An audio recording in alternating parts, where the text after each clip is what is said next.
Bonjour Catherine. Bonjour.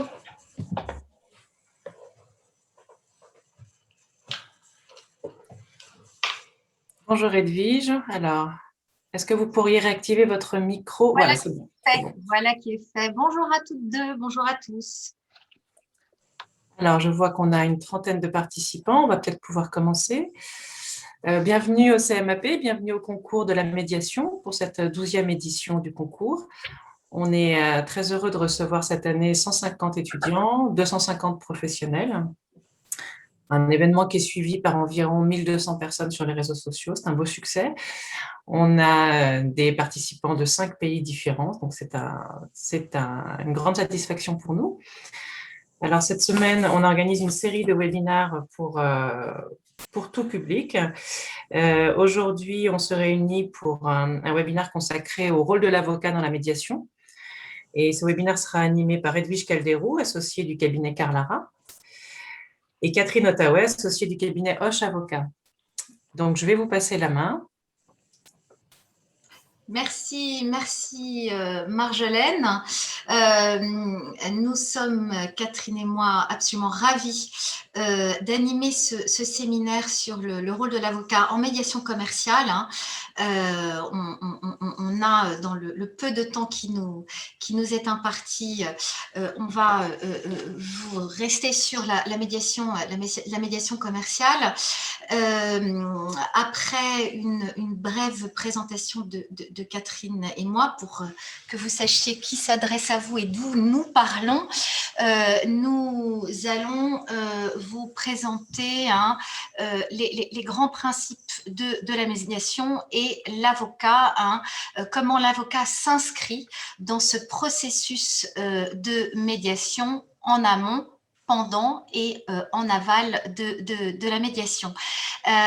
Marjolaine, peut-être pouvez-vous passer le PowerPoint pour que les participants aient une idée de ce dont on va parler aujourd'hui. Donc, nous resterons sur la recommandation de la médiation et l'accompagnement de nos clients dans le cadre de ce processus tout à fait spécifique. Alors, avant de donner la parole à Catherine pour qu'elle se présente, donc je m'appelle Edwige Calderou, je travaille au sein du cabinet Carbonnier Lamas Rall et Associés en matière principalement d'audiovisuel et de propriété intellectuelle.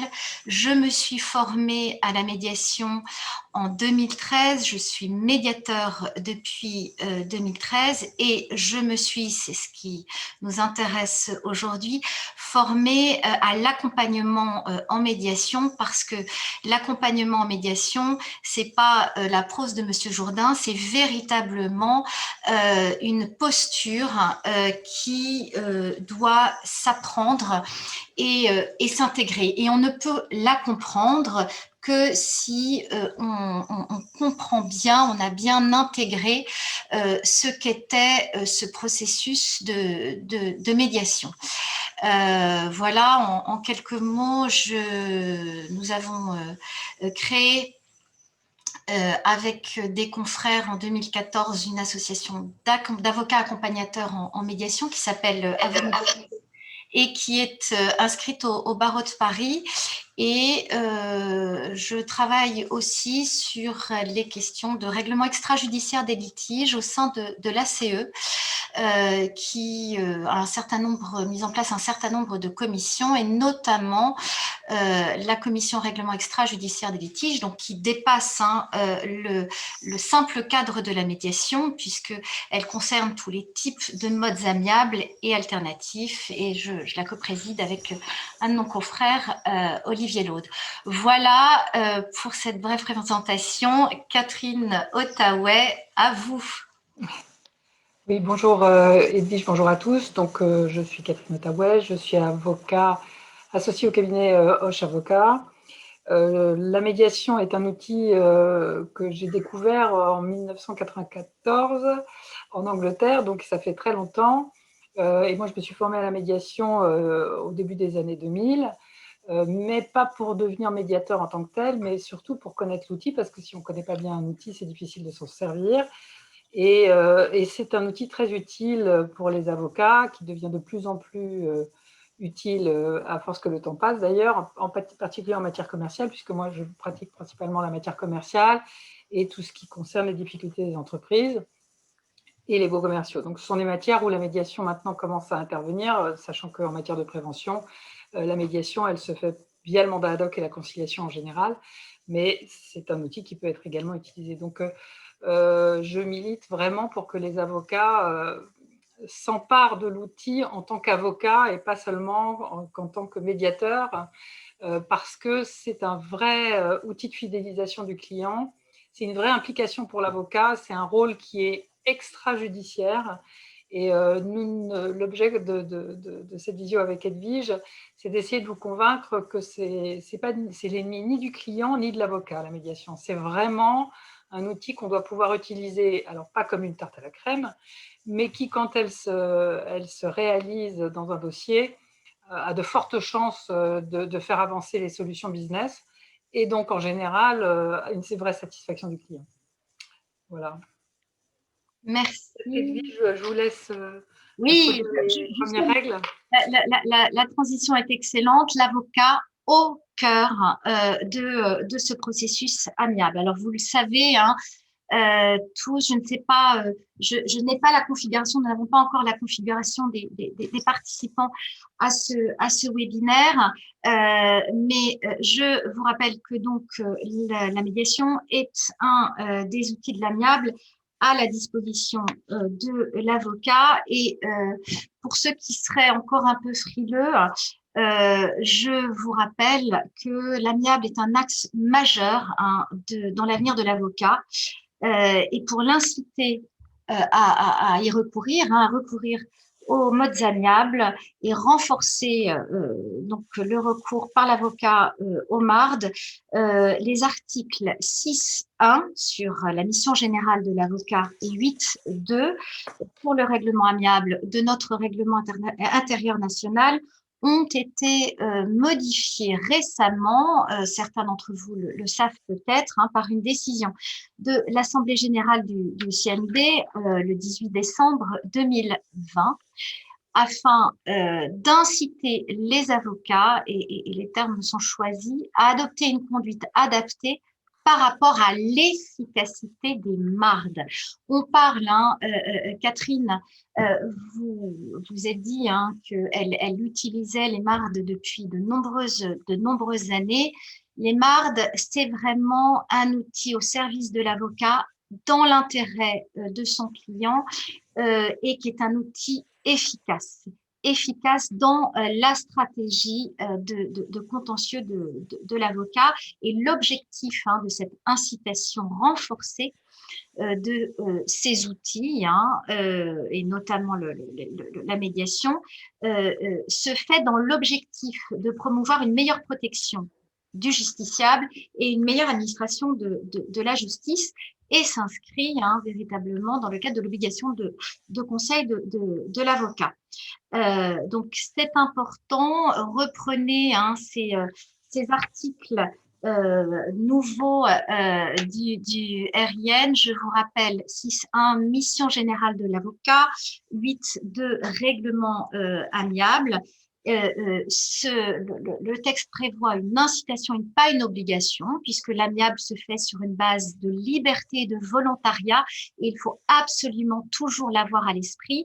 On ne va pas au MARD contraint et forcé, même si on a maintenant, depuis le décret du 11 décembre 2019, des possibilités d'injonction par les juridictions d'aller recevoir une information à la médiation, hein, qui est de plus en plus pratiquée, extrêmement pratiquée au tribunal judiciaire de Paris par Fabrice Vert, qui est premier vice-président, que certains d'entre vous connaissent déjà, qui vient de commettre un article qui sort aujourd'hui sur l'amiable, un moyen disruptif pour réduire les stocks des tribunaux. Bon, alors, est-ce qu'on a envie de réduire les stocks des tribunaux? Mais il y a une étude extrêmement intéressante, je vous en donnerai comment dirais-je, les références là qui est sorti hier de Fabrice Vert, qui est un des grands acteurs, hein, Catherine ne me démentira pas, du développement de la médiation, qui a été conseiller référent à la Cour de Paris dans les années 2010-2015, qui est passé à Créteil et qui depuis septembre à Paris et qui travaille énormément à ce développement et utilise ce pouvoir d'injonction qui est maintenant qui remonte au décret du 11 décembre 2019 et qui permet justement aux juges d'aller renvoyer, mais là à l'information, c'est une ordonnance d'injonction à l'information, aller chercher une information en médiation.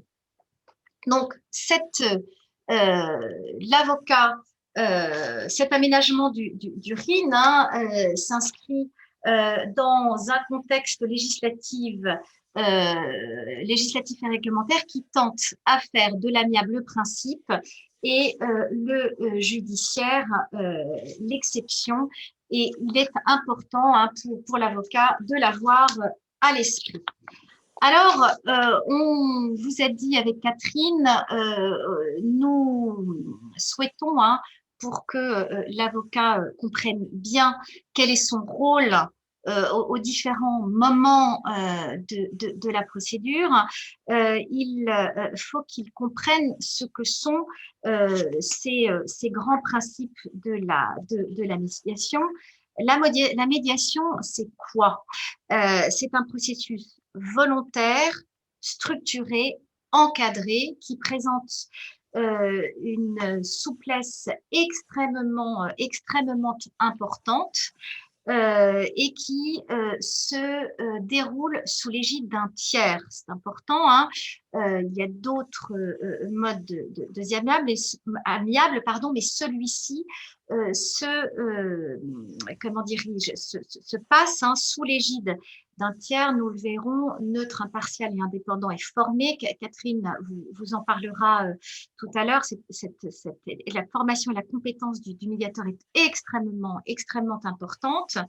Et ce processus volontaire, structuré, encadré, rapide et flexible, peut être mis en œuvre à tout moment, hors ou dans une procédure judiciaire, donc avec l'aide de ce tiers médiateur, à travers, et ça c'est absolument fondamental, à travers l'organisation d'échanges confidentiels, pour permettre aux parties de trouver une solution négociée, c'est-à-dire de travailler à la co-construction de leur solution dans un esprit de collaboration. Et cet esprit donc de collaboration va être aidé par le rôle extrêmement important des avocats qui vont justement aider à cette coopération et devenir les alliés du médiateur. Moi, je peux vraiment témoigner en tant que médiateur, les médiations dans lesquelles j'interviens ne se passent jamais aussi bien que quand les avocats sont partie prenante et ont compris que l'intérêt de la médiation, c'est l'intérêt de contribuer, de venir les mains sur la table et de travailler ensemble et de comprendre quelles sont les motivations, les intérêts et les besoins de l'autre partie. Donc, l'avocat, particulièrement en médiation commerciale, a un rôle absolument fondamental. Donc, j'insiste, ce principe de confidentialité est le cœur de la médiation. Pourquoi? Parce que c'est un processus essentiellement parlé. Et donc, pour parler, pour coopérer, il faut qu'il soit protégé par la confidentialité des échanges, donc des échanges oraux et écrits. Mais on s'aperçoit qu'on a besoin d'assez peu de pièces. Catherine nous donnera son point de vue là-dessus, mais au fond, c'est pas la documentation, puisque la médiation est un travail sur la relation, sur le conflit. En médiation, on vient réparer la relation, on vient dissocier le problème des personnes. Et c'est pour ça que ça marche et ça donne des fruits extrêmement importants et des fruits qui vont bien au-delà, dans certains cas, du contentieux, parce qu'on va pouvoir travailler à des solutions que le juge, qui n'aurait pas pu être soumise au juge, hein, puisque dans un contentieux, vous le savez comme moi, on va rester sur des positions, des arguments juridiques, alors qu'en médiation, on va essayer d'aller agrandir le gâteau en comprenant derrière les positions affichées quels sont les besoins des parties.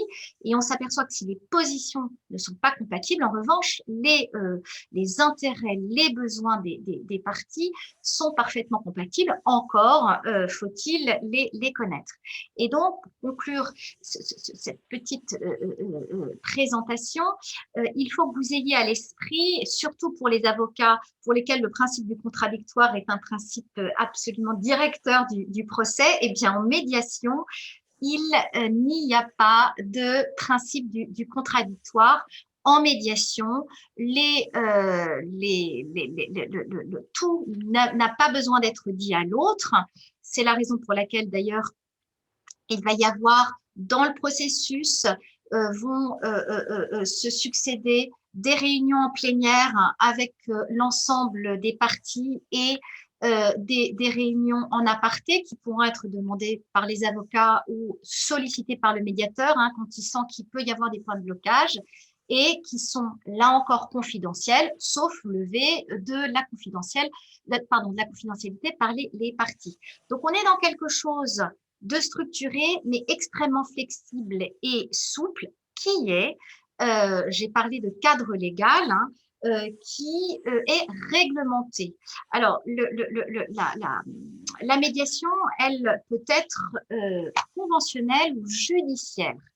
Je vous renvoie là encore à votre code de procédure civile, la loi de 1995 qui a été codifiée aux articles L131 et suivants du code de procédure civile prévoit que la médiation peut être ordonnée par un juge qui, après avoir recueilli l'accord des parties, va désigner une tierce personne afin qu'elle entende les parties et qu'elle recueille leur point de vue pour trouver une solution au conflit qui les oppose. Donc, cette médiation qui est de plus en plus courante, vous recevez maintenant dans le cadre des mises en état de procédure souvent un premier bulletin avant l'audience d'orientation qui vous demande si vous souhaitez ou pas emmener votre client en médiation. Alors, c'est là que l'avocat doit pouvoir avoir travaillé avec son client et pouvoir expliquer à son client ce que c'est. Donc, la connaissance de cet outil, surtout pour l'avocat qui travaille beaucoup en contentieux, est absolument incontournable. Mais elle peut être aussi mise en œuvre à l'initiative des parties dans le cadre de la médiation dite conventionnelle, qui est prévu aux articles 1530 et suivants du Code de procédure civile, médiation conventionnelle, qui est donc ouverte à l'initiative des parties sur proposition d'une partie, ou bien, et là l'avocat rédacteur prend toute sa mesure, ou bien dans le cadre d'une clause de médiation préalable qui s'impose aux parties. La jurisprudence est extrêmement claire depuis 2003, donc c'est pas récent. Ensuite, je ne vais pas rentrer dans les finesses, mais le principe, c'est que la clause de conciliation, de médiation préalable s'impose aux parties comme aux juges sous peine d'irrecevabilité et ne peut être couverte en cours d'instance. Donc, c'est extrêmement important de l'avoir à l'esprit. Ces clauses, hein, l'avocat rédacteur, moi, Catherine vous donnera sa pratique, mais moi, quand je rédige, je mets quasi automatiquement, sauf si j'ai une opposition du client, mais j'en ai rarement, je mets assez régulièrement des clauses de médiation dans les contrats. Il est important que vous ayez à l'esprit que ce cadre légal, hein, qui a évolué énormément avec la loi de programmation, enfin, la loi de 2016, la loi de programmation 2019 et le décret de 2019, prévoit qu'il y a maintenant dans certains domaines, article 750, on le verra tout à l'heure, 750-1 du Code de procédure civile, des médiations préalables obligatoires, là encore si elles ne sont pas mises en œuvre, irrecevabilité, en matière de petits litiges, donc de moins de 5 000 €, et dans certains troubles de voisinage, je vous laisse vous référer à la liste, hein. Il y a certains litiges qui sont soumis à une médiation préalable obligatoire, hein, dans ces règles générales. Pour ceux qui seraient publicistes, hein, chez nous, même si on est en médiation commerciale, la loi de 2016, hein, du 18 novembre 2016, a ouvert la médiation administrative, hein, et d'ailleurs les tribunaux administratifs la pratiquent, hein, de manière assez développée depuis cette loi de 2016 et son décret d'application d'avril 2017. Et puis, je vous l'ai dit là tout à l'heure, le juge aussi a un pouvoir d'injonction auprès des parties d'aller qui n'est pas sanctionné. Alors ça, peut-être, je sais que Fabrice Vert y réfléchit beaucoup, qui oblige les parties à aller se renseigner, hein. On est sur une obligation d'information. Voilà sur ce rappel légal. Avant de passer, je reprends 2 minutes encore avant de vous passer le relais, Catherine. Je vous ai dit que ce principe, hein, le processus de médiation que je viens de décrire se déroulait en étapes. Et c'est très important que l'avocat le comprenne, parce que en médiation, pour que la médiation puisse véritablement être efficace et aboutir, si ce n'est à une solution, parce qu'il n'aboutit pas, on vous donnera quelques statistiques en fin de webinaire, s'il n'aboutit pas automatiquement, en général, il fait énormément avancer le litige, et s'il a été mis en place à un moment où les parties n'étaient pas encore mûres du fait de l'existence d'une clause de médiation préalable, il pourra parfaitement être mis en œuvre plus tard au cours de la procédure. Moi, j'ai été déjà nommée dans des médiations après les plaidoiries d'appel, pour vous dire, et même si les zones d'accord possibles étaient plus menues, véritablement, comme tout avait été purgé, les parties avaient compris qu'elles avaient plus grand intérêt à trouver une solution entre elles que à se la faire imposer par un juge. Pour les travaillistes qui seraient présents, hein, la Cour d'appel de Paris a un rôle assez actif en matière de renvoi en médiation devant les chambres sociales en appel. Alors, ce processus se déroule selon une roue, hein, et circulaire. On parle de la roue de Fiuta qui a été mise en place par un médiateur américain absolument passionnant que j'avais pu d'ailleurs entendre, et qui prévoit qu'il se déroule donc en plusieurs étapes, de l'introduction en passant par du processus. Le rôle du médiateur va être extrêmement important, en passant par la détermination des problèmes, hein. On n'est plus sur le contentieux, on va regarder les problèmes sous-jacents, comme je vous l'ai dit tout à l'heure, pour identifier les intérêts des parties, hein, sur la base de critères qui vont être des critères objectifs, qui vont permettre de construire ensemble des solutions, de travailler sous l'égide du médiateur à des solutions pour parvenir donc à un accord co-construit par les parties. Le rôle du médiateur, hein, et je vous passe le relais, est indispensable. Ce médiateur qui va être garant du processus est un médiateur indépendant, neutre, impartial et compétent.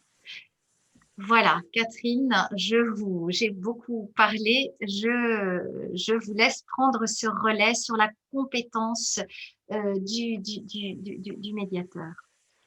Oui, merci Edwige.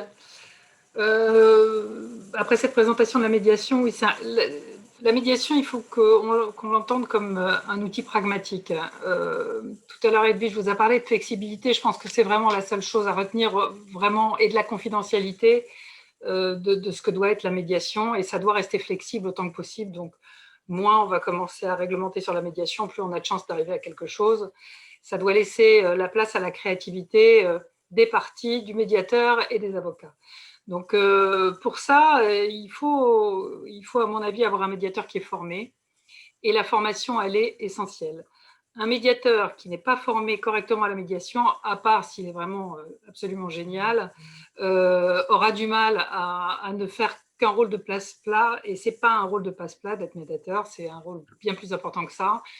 Même s'il est neutre, il doit faire attention à le rester et faire en sorte que toutes les parties qui seront présentes aient la sensation, pas seulement de sa neutralité, mais le sentiment qu'il est réellement neutre.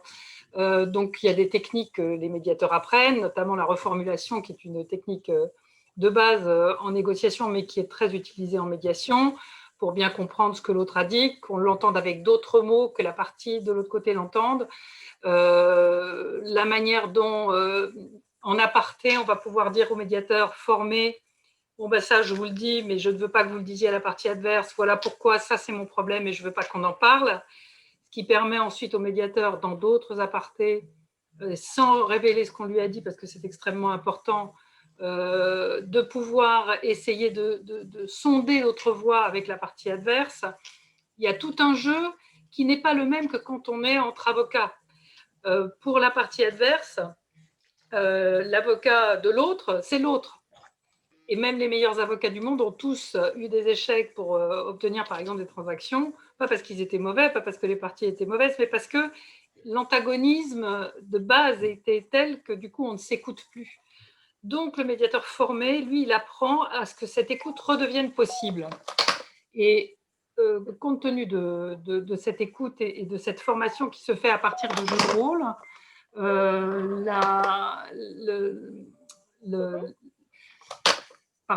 ce qui se fait à partir de jeux de rôle, la médiation fait qu'il y a une espèce de basculement d'une partie à l'autre pour voir si des solutions sont possibles entre elles. Et entre elles, ou en faisant même intervenir un tiers. Le médiateur peut parfaitement faire venir un tiers à la médiation qui va aider à la solution du litige. Évidemment, il faudra lui faire signer un engagement de confidentialité. Il ne sera pas forcément partie à l'accord de médiation qui sera conventionnel ou judiciaire. Mais ça peut être l'élément supplémentaire qui fera qu'on arrivera à un accord. Cette formation, elle est vraiment essentielle. Après, il y a des théories diverses en disant qu'une fois qu'on est formé, on peut faire toutes sortes de médiations.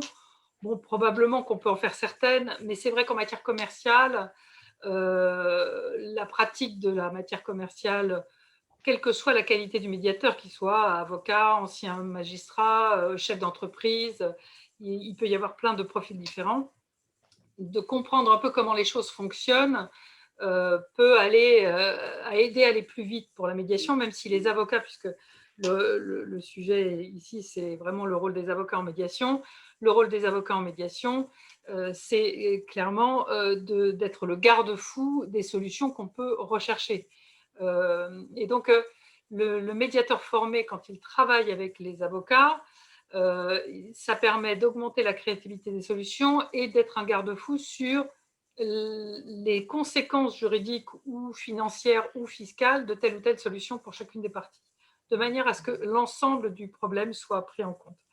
Donc, La formation, pour moi, est essentielle. Un organisme comme le CMAP a des formateurs, des médiateurs totalement formés et formés en permanence. Ils ne sont pas formés une fois pour toutes. Ils continuent à se former et ça aussi, c'est important parce que, oui, les techniques se pratiquent et c'est vraiment un exercice qui paraît théorique quand on en parle comme nous vous en parlons, mais qui n'est pas du tout théorique dans la vraie vie. Et d'ailleurs, pour tous ceux qui sont avocats, apparemment, il y en a quand même une bonne partie qui nous écoutent.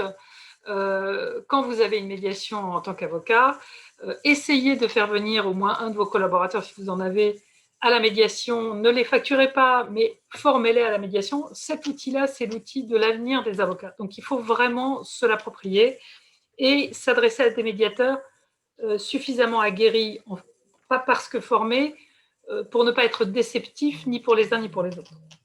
Donc, par rapport au petit plan que vous avez sur vos écrans, et une fois passés ces grands principes de la médiation commerciale, on a fait un petit paragraphe avec Edwige qu'on appelle les fake news, parce qu'évidemment, on voit beaucoup de résistance, que ce soit des parties elles-mêmes, ou des avocats à rentrer en médiation. Il y a de nombreuses résistances parce qu'il y a des clichés ou des prérequis qu'on a en tête et qui sont un peu le résultat d'une ignorance ou de mauvaises expériences qui peuvent arriver aussi, mais contre lesquelles je pense qu'il faut réellement lutter parce que c'est vraiment l'intérêt et des parties et de l'avocat de trouver avec son client une solution qui, in fine, va lui convenir pour une solution vraiment business.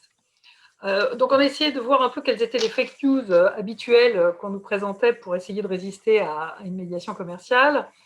Parmi ces fake news, on a demandé une médiation dans un dossier, à quelques stades du dossier d'ailleurs, mais même au début.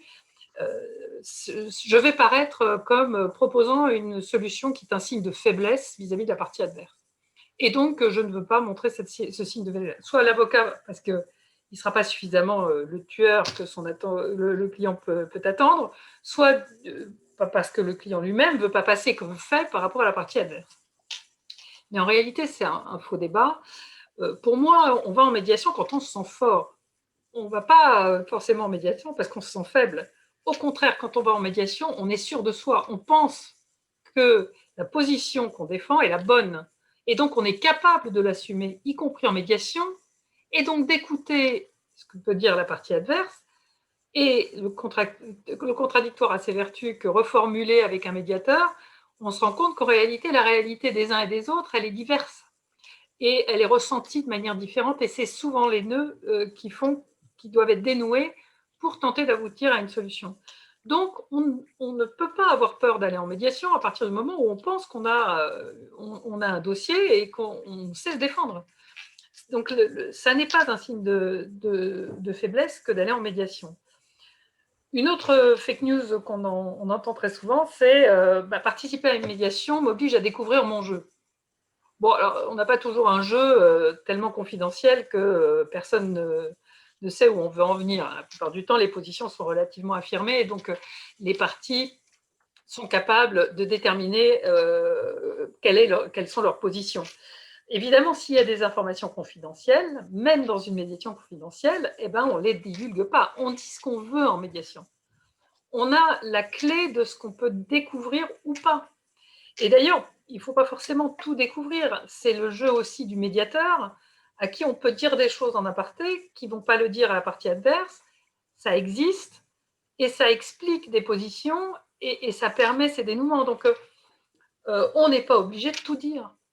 Et on n'est pas non plus obligé de tout donner.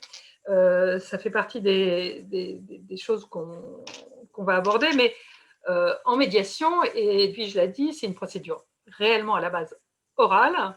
Et comme elle est orale, on se distribue pas des documents. Donc, et d'ailleurs, tous les documents ou tous les mails qui sont échangés en médiation ne peuvent être ensuite utilisés dans une procédure. Donc, si vraiment il y a un document qui doit être partagé par les parties parce que ça résume un peu les positions des uns et des autres, on met un filigrane avec confidentiel médiation et ce document-là ne pourra pas être communiqué dans un débat judiciaire. D'ailleurs, les juges sont très, très attentifs à ce que ça ne soit pas le cas. Donc, vous avez quand même une protection, mais il n'est pas utile de s'échanger des documents, ni même d'en échanger avec le médiateur. Chaque médiateur a sa façon de faire. Certains vont prendre le dossier en disant j'écoute une partie d'abord, j'écoute l'autre ensuite, je les mets ensemble, je les fais s'entendre et ensuite je redispatche. Il y en a d'autres qui vont dire moi je voudrais avoir un petit résumé de la situation. Certains ne demandent aucun document. C'est flexible. Si vous voulez donner des documents au médiateur, sauf s'il y en a un tas énorme, mais au moins un document, vous pouvez. Vous n'êtes pas obligé de le partager avec la partie adverse et inversement. Tout ça fait que ça doit instaurer une espèce de confiance sur la neutralité et l'indépendance du médiateur qui n'est là que pour favoriser la parole des parties, pour qu'elles trouvent en elles-mêmes une solution guidée par ce qui s'est échangé de part et d'autre.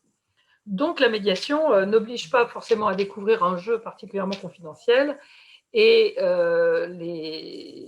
les parties disent ce qu'elles veulent. On pose une question pour savoir si les documents sont divulgués lors d'une procédure judiciaire postérieure, quels sont les recours. On peut demander le rejet de la pièce.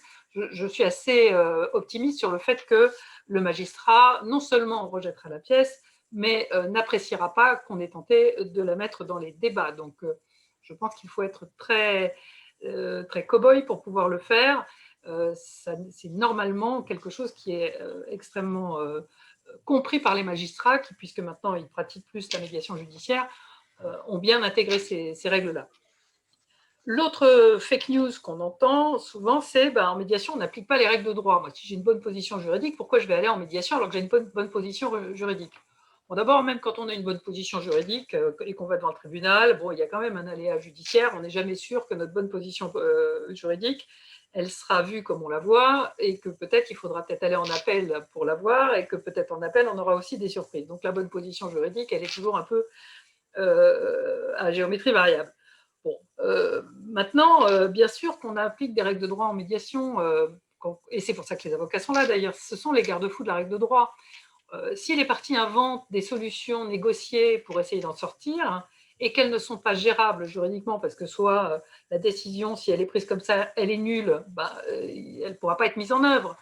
La médiation, elle doit la plupart du temps obtenir un accord de transaction qui va être exécuté immédiatement. Donc l'avantage de l'exécution immédiate, c'est qu'on ne s'embarque pas dans qu'est-ce qui se passe si ce n'est pas bien exécuté. Bon, quelquefois, il y a une exécution dans le temps, c'est la raison pour laquelle on peut aussi conjointement demander à ce que l'accord soit homologué par le tribunal. Mais les règles de droit, bien sûr, elles sont utilisées dans le cadre de la transaction et pas que les règles juridiques. Comme je disais tout à l'heure, il y a aussi les règles fiscales. Si vous décidez d'accorder une indemnité, est-ce qu'elle sera fiscalisée ou pas? Est-ce qu'elle sera soumise à la TVA ou pas? Est-ce qu'il y a d'autres façons de la qualifier pour pouvoir favoriser un maximum de cash pour l'une des parties? Tout ça, ce n'est pas le médiateur qui va s'en occuper, ce sont les avocats qui vont dire « Oh là, vous avez trouvé une bonne solution, mais ça ne règle pas tel problème, ça se télescope avec un autre, voilà les conséquences, comment les règle-t-on ?» Et c'est pour ça que l'avocat doit être présent à la médiation, c'est extrêmement important, puisque c'est lui, non seulement qui aura préparé son client, ça fait partie de ce qu'on va vous dire ensuite, mais la préparation à la médiation, elle est très importante, mais c'est ensuite l'avocat qui va vérifier comment la transaction sera rédigée, puisque ce n'est pas le médiateur qui rédige, ce sont les avocats. Et donc, dans ce cadre de cette rédaction potentielle, ils vont devoir réfléchir à ce qu'ils vont mettre dans leur transaction en fonction de ce qui sera décidé par les parties. Donc, oui, le droit s'applique aussi en médiation, parce que c'est ça qui va régir l'accord qui pourra être pris. La fake news 4, c'est la médiation est une perte de temps et d'argent pour les clients. Alors, non, la médiation n'est pas une perte de temps. Pourquoi? Parce qu'un client vient vous voir, il a un dossier. Vous allez devoir mettre son dossier en état pour savoir exactement quelle est la position entre celle que le client croit avoir, celle que le droit lui donne, celle que les pièces de son dossier lui donnent. En fonction de ça, il y a des forces et des faiblesses qui vont devoir émerger. Le rôle de l'avocat, c'est d'essayer de mettre le dossier en état pour que toutes les forces prennent de la vigueur et que les faiblesses trouvent une explication. Et évidemment, ce travail, que ce soit pour préparer un dossier judiciaire ou une médiation, il doit être fait. Donc, ce n'est pas du tout du temps perdu, c'est du temps gagné en réalité. Et la médiation, une fois que cette mise en état est faite en collaboration active avec le client, et c'est pour ça que je pense que c'est vraiment un outil de fidélisation du client, quand le client voit que son avocat s'implique intégralement dans tout ce qui s'est passé, pourquoi ça s'est passé, comment on peut se positionner, les réponses qu'on peut faire par rapport à l'autre, toute cette préparation-là, cette collaboration-là, elle est facteur de fidélisation de part et d'autre. Et la médiation génère des options et des opportunités que le tribunal ne génère pas. Quand vous allez devant le tribunal, vous demandez, vous avez votre dispositif, vous demandez au juge de statuer sur tel et tel point, lui, il ira ni infra petita ni ultra petita. Il va répondre à ce qu'on lui demande. En médiation, vous pouvez ouvrir tout le champ des possibles, tout ce que vous ne pouvez pas faire en matière judiciaire. Donc oui, la préparation contribue à un gain de temps et d'argent parce que ça contribue à la résolution du litige ou ensuite à la préparation du contentieux. Ça sera fait. Donc en réalité, il n'y a pas de perte d'argent et c'est réellement un travail qui devait être fait de toute façon. Un dernier point qui correspondra peut-être plutôt aux avocats, mais aussi en fait aux parties, la médiation est une perte d'honoraires par rapport au contentieux. C'est vraiment quelque chose qu'on entend souvent, c'est-à-dire, moi, au dossier contentieux, il va durer plusieurs années, je vais avoir des honoraires, c'est un dossier récurrent. Mais c'est un petit peu court-termiste à mon sens, parce que les honoraires que vous facturez en médiation, si la médiation se passe bien, qu'elle est courte, qu'elle aboutit à un accord qui met fin au litige, eh ben, le client, forcément, il sera heureux de cette solution. Il ne va plus avoir ce dossier dans ses comptes, il ne va plus avoir à le provisionner le cas échéant, il ne va plus avoir à s'en occuper, c'est une perte de temps, ce n'est pas son job, ce n'est pas son objet social d'aller au contentieux. Donc, il va fermer la page. Si, par exemple, sa société doit être vendue et qu'il a un contentieux en cours, il va donner des garanties. S'il met fin à son litige, il n'aura pas les garanties. Enfin, il y a plein de bonnes raisons pour lesquelles un chef d'entreprise a intégré le fait qu'un accord, même s'il n'est pas idéal par rapport à ce qu'on pouvait espérer, est finalement une bonne solution. Donc, évidemment, ça va durer moins longtemps et on va facturer des honoraires, ceux de la préparation et puis ceux de la médiation, et puis c'est tout. Mais en réalité, ce travail collaboratif qui fait que les clients, et ça vraiment je l'ai expérimenté, sont très heureux d'avoir pu travailler en collaboration avec leur avocat réellement, et bien ils reviennent et ils vous font une publicité favorable. Ils disent les avocats, finalement, ils ne sont pas juste là, attendent ce qu'on leur donne les éléments, et puis ils concluent, et puis on ne les voit pas beaucoup. Il y a vraiment cette collaboration qui fait que vous ménagez l'avenir et le client se ménage l'avenir parce qu'il sait qu'il a créé un lien de confiance avec quelqu'un qui s'est intéressé à sa situation. Et ensuite, rien n'empêche de discuter avec un client un honoraire de résultat, mais il faut le faire avant, ou, et ça, le règlement de notre ordre permet de le faire, je sais bien que ça fait un peu vieux maintenant, mais on peut demander un honoraire de satisfaction. Ça se pratiquait il y a longtemps, mais ça continue, je pense, pour certains à se pratiquer. Si le client est content du résultat, il est possible de lui demander, évidemment à sa discrétion, un honoraire de satisfaction qui permet que l'avocat qui a contribué activement à la réussite de la transaction voit son travail un peu mieux rémunéré que simplement un forfait ou un temps passé qu'il aura négocié avant. Donc pour toutes ces raisons-là, je pense que ces fake news doivent être combattus parce que dans la réalité, les clients sont très contents de cette expérience qu'ils commencent à comprendre de plus en plus, et c'est pour ça que les avocats doivent intégrer la médiation. Beaucoup de directeurs juridiques maintenant dans beaucoup d'entreprises connaissent la médiation, ils savent les intérêts que ça peut entraîner. C'est un outil que l'avocat doit comprendre et doit maîtriser parce que ça va être quelque chose qui sera maintenant demandé par les clients aussi et pas simplement imposé d'une manière ou d'une autre. Donc, il y a une véritable collaboration qui doit se faire pour savoir comment on l'organise, qui va y aller, qui est le décisionnaire, qu'est-ce qu'on va dire, comment ça se prépare. Je suis en train de préparer ce que Edwige va vous dire, puisque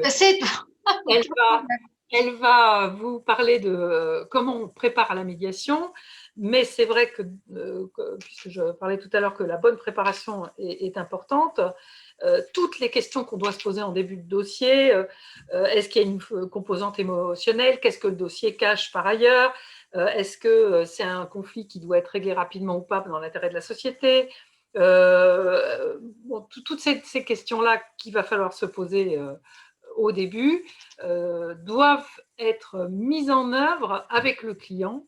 Et nous, on a travaillé au sein du cabinet, moi j'ai incité beaucoup de mes associés qui font des fusions-acquisitions, d'intégrer dans leur pacte d'actionnaires notamment des clauses de médiation. Pacte d'actionnaires, c'est vraiment le truc le plus emmerdant du monde quand il faut aller dans les tribunaux. C'est rarement là qu'on a les solutions, ça prend du temps, c'est compliqué.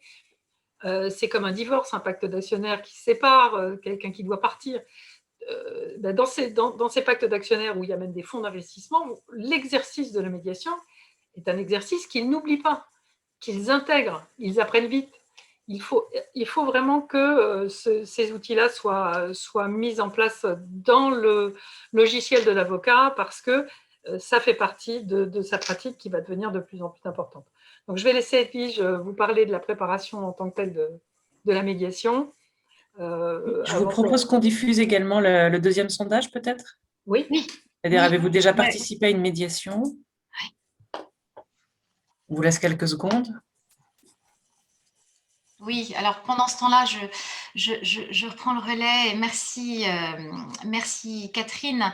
En fait, ce qu'on entend, c'est qu'il y a énormément d'idées reçues sur la médiation et que nous sommes invités à changer de regard. En fait, nous, en tant qu'avocats, en tant que conseil de nos clients, l'amiable vient donner une autre saveur à notre. J'utilise vraiment, j'insiste sur le mot une autre. Ah oui, je vois là le sondage en direct. Ok, 62% d'entre vous ont déjà participé à une médiation. Donc on connaisse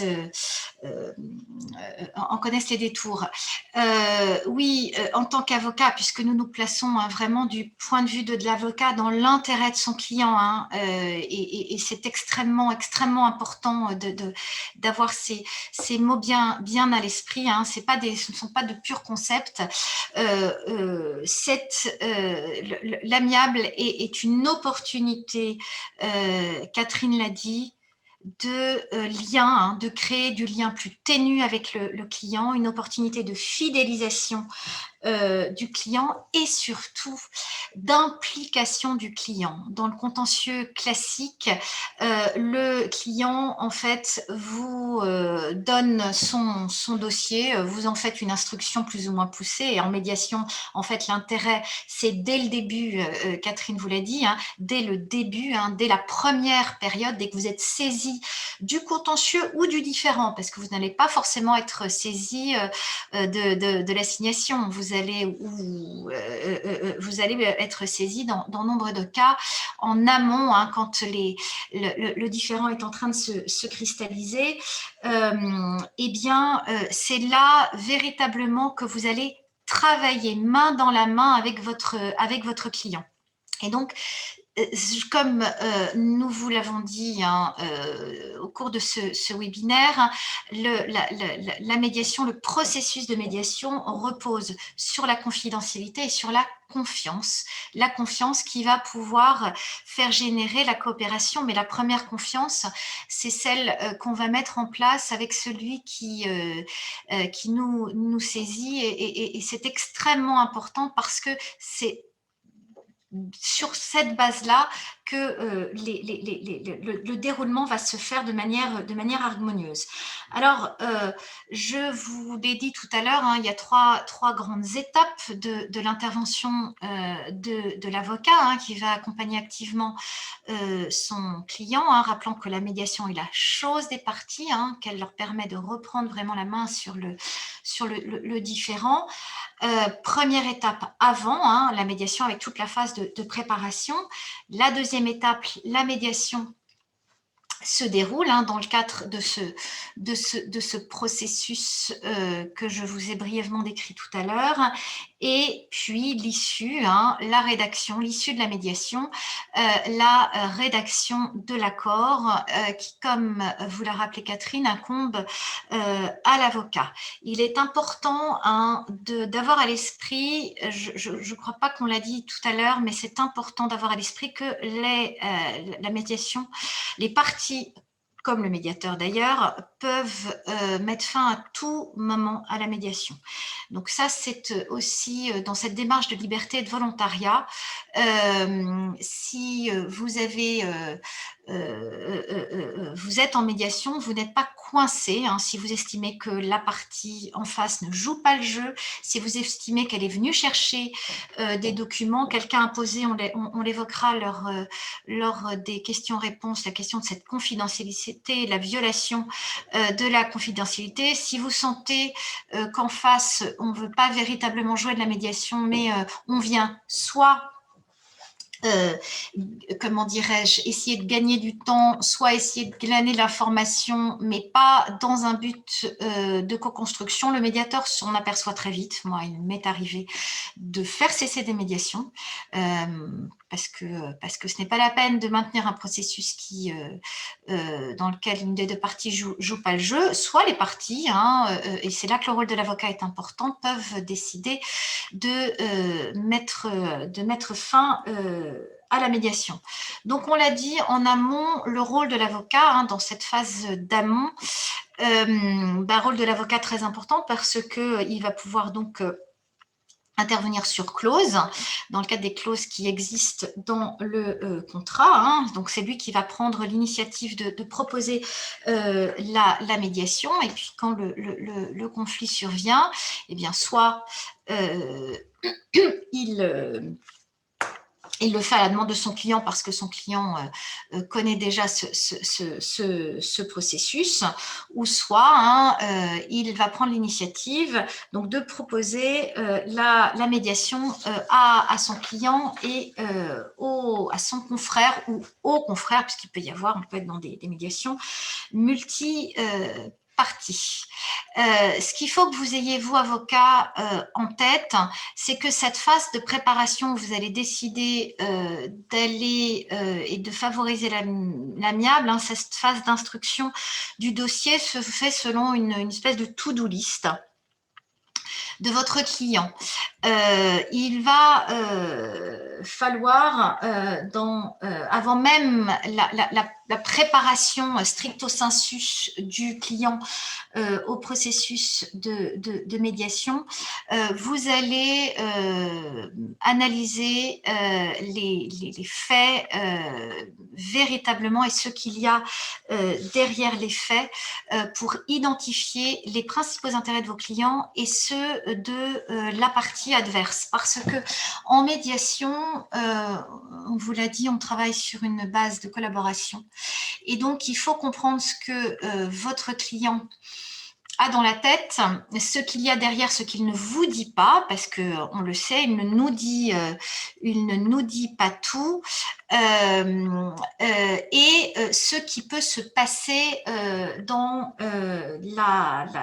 du côté de la partie adverse, pour véritablement mesurer quelles sont les forces et les faiblesses du dossier. Dans les idées reçues, dans les fake news, Catherine nous a dit je ne vais pas en médiation, bon, je n'ose pas aller en médiation parce que ça va être une démonstration de ma faiblesse.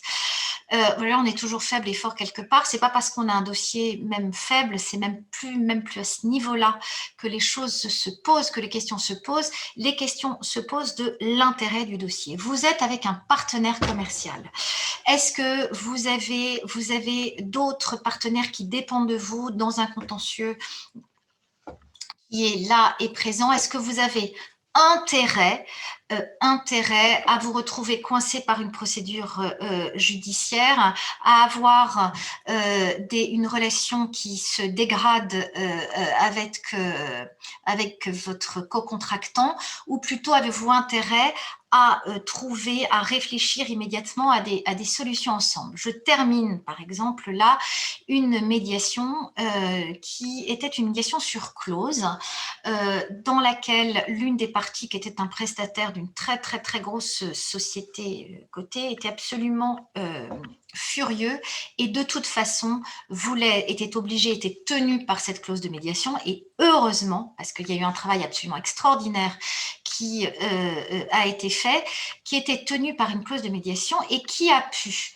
parce qu'il avait été bien préparé par son avocat, comprendre que ça ne servait à rien d'aller faire 5 ans de contentieux, de se griller avec ce gros opérateur dans son secteur d'activité, qu'il fallait mieux réfléchir. Et donc, la préparation de la médiation a été extrêmement importante parce que l'avocat va vraiment poser les questions, il aura les mêmes techniques que le médiateur, on vous l'a dit tout à l'heure, le technique, on n'improvise pas, on n'improvise pas à l'accompagnement, on travaille avec des techniques de reformulation, de questions ouvertes pour déterminer qu'est-ce qu'il y a derrière les positions du client, quelles sont ses attentes, quelles sont les attentes de l'autre partie, comment on distingue bien les conflits de personnes du conflit véritable, et comment surtout on va répondre par le meilleur outil processuel. Et cette question, d'ailleurs, il va falloir se la poser en fonction de l'évolution du dossier. Quand vous allez faire ce travail véritablement de préparation avec ce client, il va falloir que vous identifiez quels sont les principaux obstacles à une solution négociée. Et si vous avez des solutions de rechange, les obstacles, ça peut être des sociétés de taille différente, ça peut être la relation, ça peut être des données, ça peut être l'avocat adverse. Enfin, l'identification des obstacles est extrêmement important, et la question de savoir si les intérêts, puisque toute personne, ça c'est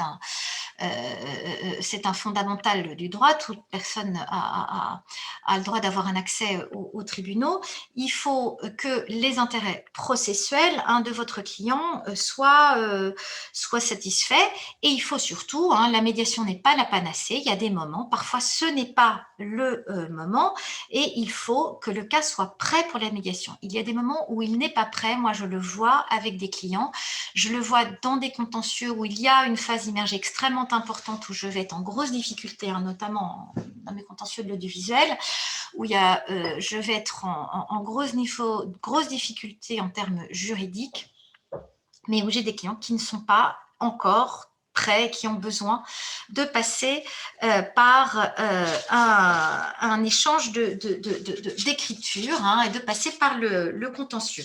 Donc, très important de voir avec le client, de connaître bien travailler les faits avec lui, d'analyser la situation juridique, de voir quels sont, dans quel système, c'est très important, dans quel système votre client et la partie adverse se situent, et puis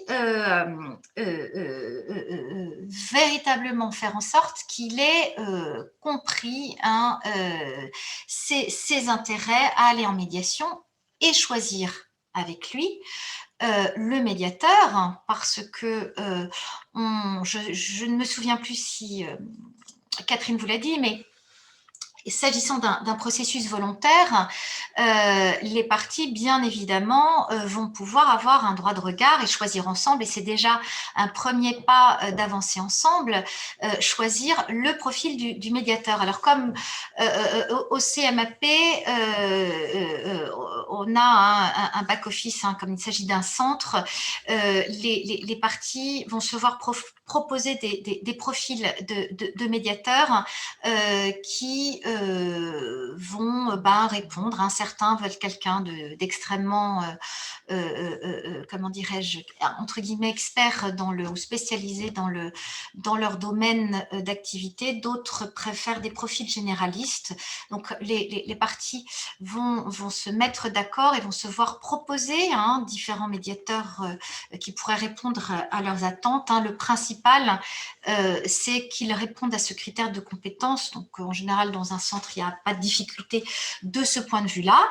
Même si, au cours de la médiation, parfois, ça peut évoluer pas forcément dans le sens des parties. On peut toujours demander à ce que le médiateur change. Donc, ce choix se fait avec les merdis. Vous pouvez aussi en médiation judiciaire, vous mettre d'accord. Moi, je le fais souvent avec mes confrères. On se met d'accord sur un médiateur, que le juge, on n'est pas du tout obligé de se faire imposer un médiateur. On peut demander la nomination de tel ou tel médiateur par le magistrat. Voilà, donc l'importance, je vous l'ai dit, de bien savoir qui va venir chez votre client à la table de la négociation, cette négociation assistée. Il faut avoir les bonnes personnes au bon endroit parce que c'est celle qui va engager la société. Il faut un décisionnaire, mais aussi parfois avoir celui qui est tête en, en relation avec qui s'occupait de la relation commerciale s'il s'agit par exemple d'un problème contractuel.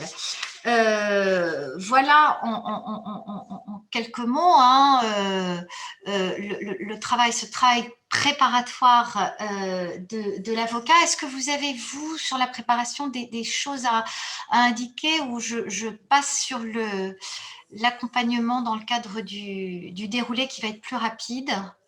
Catherine? Vous voulez que je prenne le relais là, Edwige, ou vous voulez non, mais je voulais savoir si vous aviez des choses à ajouter. Sinon, sur le déroulé ou sur la préparation. Ouais. Non, pour moi, je dis la préparation, en tout cas, telle que moi je le fais quand on a des clients. En réalité, je leur fais un vrai jeu de rôle. C'est-à-dire que la plupart du temps, les gens n'ont pas encore pratiqué la médiation, ou peut-être une seule fois dans leur vie, mais souvent ils ne l'ont pas fait. Et ça peut être des gens qui ont fait des études extrêmement poussées, comme des gens qui n'ont pas fait des études extrêmement poussées, mais dans tous les cas, ils ne savent pas par quel bout le prendre au départ. Donc, c'est bien de pouvoir les mettre en situation. Et pour les mettre en situation, il faut déjà avoir fait le travail préparatoire dont vous a parlé Edwige, pour connaître exactement jusqu'où on pense qu'on pourra aller. Et puis, on est sûr qu'on n'ira pas plus loin, et souvent, on s'étonne soi-même. Mais en tout cas, d'avoir au moins une stratégie de base par rapport à ce vers quoi on veut tendre au maximum ou au minimum. Et ensuite, il faut expliquer que c'est les parties qui parlent, ce n'est pas les avocats en médiation. Et ça, il faut que les avocats l'entendent aussi, parce que si c'est pour plaider le dossier, ça ne marche pas, quoi. Donc, ça veut dire qu'il faut dire au client, c'est vous qui allez parler. Et moi, je vais vous préparer à parler. Et ça a l'air simple, mais souvent, ils ne savent déjà pas commencer. Moi, j'ai des gens, je vous dis, de fonds d'investissement, on les préparait à ce qui devait être dit. Et donc, vous vous mettez dans la peau du médiateur, vous expliquez le petit discours que le médiateur fait en général pour les mettre en situation. Et ensuite, vous dites, puisque c'est vous qui demandez, monsieur, est-ce que vous pouvez nous donner votre position? Et là, le client doit parler. Donc, il faut l'avoir préparé, il faut qu'il l'ait au moins fait une fois, il faut se le mettre en bouche, je dirais. C'est un peu... Donc, il faut lui faire un petit bullet point pour qu'il ait les points de repère sur lesquels il doit insister, pas partir seulement dans l'émotionnel, mais savoir exactement comment se rassurer par rapport à ce qu'il doit dire. Ça commence par se présenter, ça commence par expliquer pourquoi on est là. Ça commence aussi par donner au client la possibilité d'exprimer l'émotion que suscite pour lui le dossier. Et donc de faire progressivement la présentation, pas seulement pour lui-même, mais pour que l'autre partie l'entende, que le médiateur la reformule et que le message passe, en tout cas celui que vous voulez faire passer. Et ça, en réalité, vous avez à faire, si vous pouvez, un mini jeu de rôle avec le client pour justement le corriger, le rassurer, lui donner un peu de compétence par rapport au message à délivrer, la manière dont il doit le faire. Et cette première présentation, une fois que celle-là, elle est passée, vous vous apercevrez que pour le reste, il a pris l'habitude.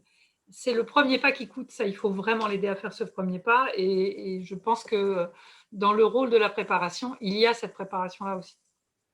Alors oui, Catherine, effectivement, vous le rappelez à très très juste titre, hein. On a dit, hein, ce sont les médiés, hein, les parties qui sont au centre de la médiation. Si l'avocat a un rôle extrêmement important de coach, en fait, il ne va pas plaider le dossier, il va être taisant. Euh, Taisant, même s'il intervient, mais Bon, il peut intervenir de temps en temps, hein, c'est dur de se mais il est beaucoup restreindre. plus, bien sûr, mais il est beaucoup plus taisant que Oui, c'est son sûr. client. Ça, c'est certain, parce que là encore, il ne s'agit pas de débattre de positions juridiques devant un tiers qui, de toute façon, ne rendra pas de solution, puisque c'est pas son job. Son job, c'est d'amener, hein, véritablement les parties à co-construire, à s'entendre, à reformuler, hein, et comme le dit comment dirais-je, le truc du jeu de rôle est un moyen effectivement très efficace de mise en situation. Moi, je montre, vous voyez, je montre des petits exemples de films aussi aux clients, hein, pour qu'ils comprennent bien comment dirais-je, la posture, hein, chacun son truc. Mais effectivement, oui, Catherine, le client est au centre, il va devoir apprendre à dire, à écouter, mais le rôle du médiateur va être absolument fondamental, puisque n'oubliez pas qu'en introduction, en début de processus, c'est le médiateur qui pose, hein, véritablement le cadre.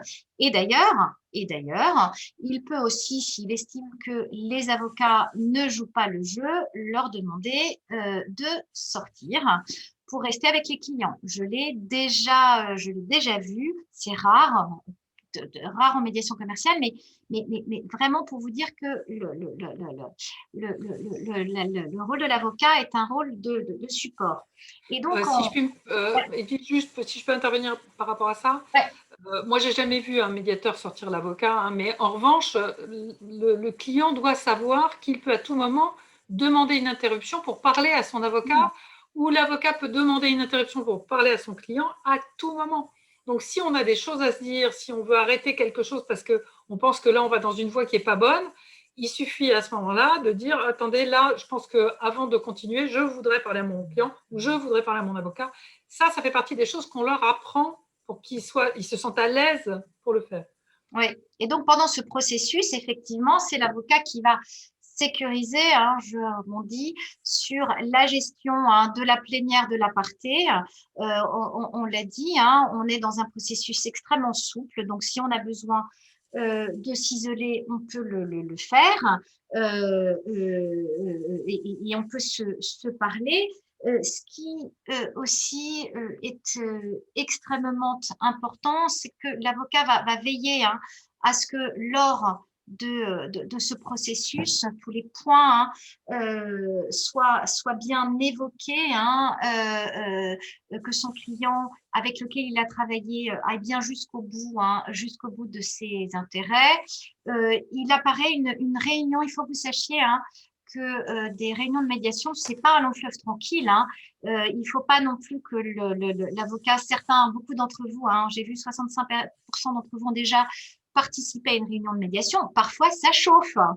Ça s'échauffe, les esprits s'échauffent. Et Catherine parlait tout à l'heure d'émotion. C'est le lieu de l'expression de l'émotion, bien entendu, selon, hein, dans le cadre de règles de courtoisie, mais c'est là où l'émotion va pouvoir s'exprimer. Il est important qu'elle s'exprime et qu'elle ne soit pas bridée. Alors, bien, en gardant toute mesure, mais parfois, effectivement, ça chauffe et ce n'est pas grave ou ce n'est pas si grave, parce que c'est comme ça que les désaccords vont pouvoir être purgés et travaillés, et puis le médiateur va pouvoir faire des suspensions de séance, hein. Dans ces cas-là, il a des trucs quand ça monte trop, ou les parties, hein, peuvent demander de partir en aparté. Donc c'est très très important. Dites-vous, hein, on a dit la médiation, c'est le lieu du parler et de l'expression des émotions. Il est important lors du processus, hein, surtout dans les deux premières étapes des faits et de ce qu'on appelle la phase du pourquoi et de l'explication des raisons sous-jacentes. S'il y a plusieurs réunions, il est extrêmement important que l'avocat débriefe. C'est pour ça qu'il faut qu'il soit présent, qu'il insiste à être présent aux réunions médiation parce qu'il est important qu'il aille débriefer, alors que ce soit sur un aparté, que ce soit après la réunion, avec ses clients pour toujours évoluer et évaluer sa position, son intérêt dans la médiation et le préparer. On a dit que c'était un processus assez long, mais assez court, pardon. Vous le verrez dans les statistiques.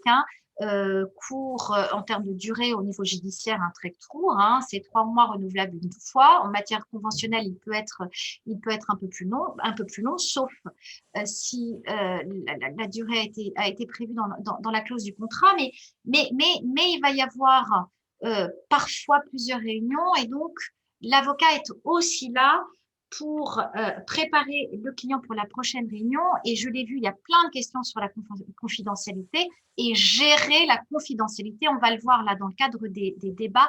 Extrêmement, c'est un point absolument central qui vous intéresse. On le voit dans le chat, mais l'avocat va aussi être, avec le médiateur, garant de la confidentialité de ce qui va s'échanger pendant la médiation et éviter effectivement qu'on se retrouve avec des pièces confidentielles dans une procédure ultérieure si la médiation n'avait pas abouti. Je voudrais aussi insister sur la juste posture, sur cette juste posture de l'avocat qui est déterminante, vraiment déterminante du succès de la médiation. Vous pouvez avoir un formidable médiateur, il y a des médiateurs qui ont un savoir-être et un savoir-faire absolument formidable, mais l'avocat a un rôle d'empêcheur si il veut faire comment dirais-je, plancher la médiation, où véritablement, je vous l'ai dit tout à l'heure, il peut véritablement aider. Et donc, il ne doit intervenir que quand cela, et donc c'est important véritablement qu'il ait ce retrait-là, qu'il intervienne seulement en complément à des faits explications, vraiment pour ajouter des choses toujours dans cette vision la plus objective possible du conflit et se rappeler qu'en médiation, on ne négocie pas le fait et le droit, on négocie la réparation. On fait un travail sur comment dirais-je, la réparation de la relation. On passe du passé au futur. C'est très, très important. Ce mouvement de balancier, c'est véritablement cette roue de passer du passé au futur. Et donc, ce qu'on n'a pas forcément quand on comment dirais-je, on s'échange des positions juridiques dans des contentieux, on va beaucoup plus sur un langage de bonne foi. Et c'est vrai que les avocats qui font beaucoup de médiation ont beaucoup de mal ensuite avec le contentieux traditionnel parce que effectivement, il y a des postures qu'on a beaucoup de mal à adopter quand on a changé cet angle. Ça n'empêche pas qu'on continue à… On est multitâche quand même, on peut dire. On peut quand même être multitâche. On est multitâche, non, mais je veux dire qu'on a une autre manière quand même. On va sur nos positions juridiques, mais c'est vrai que ça matine, voilà, ça matine un petit peu l'approche de l'avocat qui est véritablement un coach de son client qui va le faire cheminer, lui donner, évaluer avec lui ses intérêts, le pousser à son meilleur intérêt. Et accueillir, travailler avec le client sur les propositions qui vont, comment dirais-je, se faire dans le cadre de ce brainstorming, puisque en médiation, il va y avoir un véritable brainstorming entre les parties, leur avocat et le médiateur, comment dirais-je, l'émergence de solutions qui sont parfois les solutions les plus folles. C'est vraiment, là aussi, on peut être extrêmement étonné Et ces solutions qui vont aboutir dans 70% des cas, et il y a dans des statistiques supérieures en médiation conventionnelle, à un accord que les avocats vont rédiger. Oui, alors effectivement, la rédaction de l'accord, ce n'est pas le médiateur, qui ne le signe pas d'ailleurs. Le médiateur, il est là pour faire le lien vers un accord des parties, mais c'est l'accord des parties. Donc le médiateur n'est pas partie à l'accord de médiation. Honnêtement, je n'ai jamais vu un médiateur le faire, et je pense que si un médiateur ou une partie demandait à le faire, je pense qu'il faudrait le refuser. C'est vraiment l'accord des parties, c'est un contrat, une transaction comme une autre. Cette transaction, elle peut aboutir dans de nombreux domaines. Tout à l'heure, je vous disais, elle peut être d'une exécution immédiate, ce qui est le mieux, soit d'une exécution successive, ce qui est toujours plus embêtant, parce que là, pour le coup, il faut soit prendre des garanties, soit essayer d'y mettre la force exécutoire. Donc, ça complexifie un tout petit peu le processus, mais des rédactions d'accords, qui sont des transactions que les avocats connaissent parfaitement bien, doivent, en fonction des dossiers commerciaux qui sont traités, mettre en œuvre l'intégralité des sujets qui sont touchés par le litige. Et en matière commerciale, ce n'est pas simplement des problèmes de contrats inexécutés ou mal exécutés. Moi, j'en ai fait beaucoup des médiations avec des mises en jeu de garanties de passifs. Pour ceux qui ont déjà traité ce genre de dossier, les garanties de passifs, elles portent sur de multiples sujets, avec des mises en jeu qui ont été faites ou qui doivent être faites ou qui devront être faites. Et si la transaction doit mettre fin à la garantie, est-ce que ça met fin à toute la garantie? Est-ce qu'il y a des garanties légales et fiscales qui perdurent? Est-ce que sur le traitement de certains points de la mise en jeu de garantie, on va trouver des solutions plus optimales qui font que ça réduira la note par ailleurs? Est-ce que s'il y avait des garanties en même temps, elles vont baisser, des cautions bancaires qui vont baisser? Donc, il y a tout un panel de conséquences par rapport aux actes qui auront été signés dans le cadre d'une cession d'entreprise qui vont sans doute jouer. Peut-être que pour trouver une solution, on va aussi faire intervenir un tiers qui va participer à une augmentation de capital. Donc, ça fait rentrer la rédaction de l'accord en fonction de l'accord des domaines de compétences assez divers, hein, la plupart du temps. Donc, bon, l'avocat est très très fort, ça tout le monde le sait, mais il n'est pas omniscient. Et donc, qu'on soit dans un cabinet où on est seul, ou qu'on soit dans un cabinet où on est pluridisciplinaire, dans tous les cas, on connaît tous nos seuils de Peter en matière juridique. On peut être fiscaliste, socialiste, entre guillemets, commercialiste ou civiliste.